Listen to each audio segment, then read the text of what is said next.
حضرت مولا علی شیر خدا کرم اللہ تعالی وجہ الکریم کو نبی پاک صلی اللہ علیہ وسلم نے نا 2 سواروں کے ساتھ بھیجا، تلواریں دے کے، فرمایا تمہیں نا مقام خاخ پر ایک خاتون ملے گی جو ایک خط لے کے جا رہی ہے قریش مکہ کے نام مدینے سے، تو اس کے پاس سے تمہیں وہ خط ملے گا تو وہ خط لے کے آؤ۔ حضرت مولا علی شیر خدا کرم اللہ تعالی وجہ الکریم 2 صحابہ کے ساتھ وہاں پہنچ گئے، اس خاتون کو اسی مقام پہ پا لیا جہاں نبی پاک نے بتایا تھا۔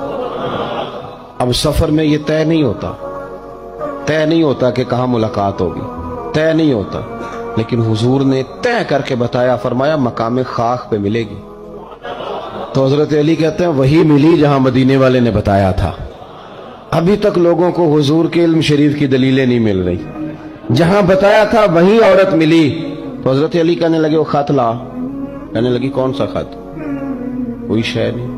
اب اس کا جو تھیلا تھا سامان والا وہ تلاش کیا، گھوڑے یا اونٹ پر سوار تھی، ساری تلاشی لی، جو اس کے پاس چیزیں تھی وہ ساری اس سے دیکھ لی، خط ملا کوئی نہیں۔ اب ایک صحابی بیچ میں سے کہنے لگے علی پتہ نہیں اب یہ خط کہاں چھوڑ رہی ہے، کیا معاملہ ہے، تو اب کیا کریں، یہ خاتون بھی ہے۔